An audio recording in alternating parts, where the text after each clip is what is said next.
L'atmosphère était lourde dans la salle d'audience. Un silence, épais d'anticipation, pesait sur les épaules lasses de Boualem Sansal. L'écrivain franco-algérien de renom, le visage marqué par l'inquiétude et la maladie, était accusé de crime contre sa patrie. Son crime? Avoir osé manier les mots, peindre des portraits de vérité que certains jugeaient indigestes. 10 ans. 10 ans a requis le procureur pour le prétendu crime d'atteinte à l'intégrité de l'Algérie. Son procès, un spectacle enveloppé de tensions politiques, était devenu le symbole douloureux de la relation fracturée entre la France et l'Algérie. Sansal, un homme connu pour son courage et ses convictions, écoutait la lecture des accusations. Chaque accusation, un coup porté pour faire taire sa voix. Les mots résonnaient dans la salle d'audience, rappel brutal de la fragilité de la liberté dans un monde souvent hostile aux voix dissidentes. Sa santé, déjà fragile, se détériorait encore plus dans les confins de sa cellule. Chaque jour qui passait apportait son lot d'anxiété. Une peur lancinante que sa voix, autrefois un phare de vérité, ne soit éteinte à jamais.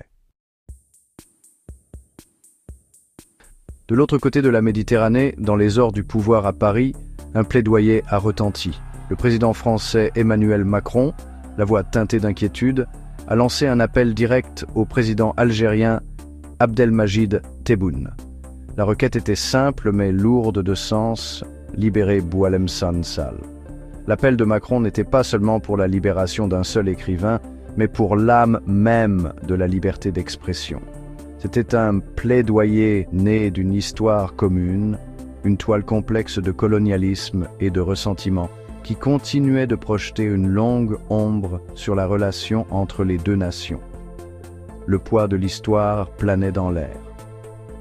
Des décennies de méfiance, de griefs non exprimés et de blessures non cicatrisées faisaient de cet appel bien plus qu'une simple ouverture diplomatique.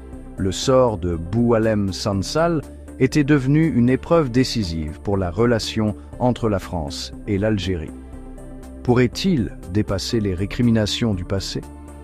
Pourrait-il trouver un terrain d'entente dans la poursuite de la justice et de la liberté? Le monde observait, retenant son souffle, attendant de voir si les ponts de la compréhension pourraient être reconstruits. Le spectre du colonialisme planait sur l'affaire. L'Algérie, toujours aux prises avec l'héritage de la domination française, restait méfiante face à toute ingérence perçue dans ses affaires intérieures.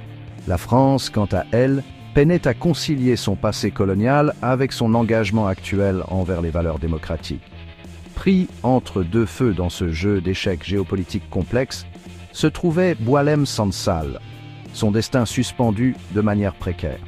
Le procès est devenu un paratonnerre, attirant l'attention internationale et suscitant des débats passionnés. Les organisations de défense des droits de l'homme ont dénoncé la détention de Sansal comme une atteinte à la liberté d'expression. Des écrivains et des intellectuels du monde entier se sont ralliés à sa cause, leur voix s'élevant à l'unisson pour condamner son emprisonnement. Le message était clair. Réduire au silence un écrivain, supprimer les voix dissidentes, était un affront au principe même d'une société libre et juste. À l'approche de la date du verdict, un sentiment d'urgence flottait dans l'air. Chaque jour qui passait diminuait l'espoir que Sansal soit réuni avec ses proches.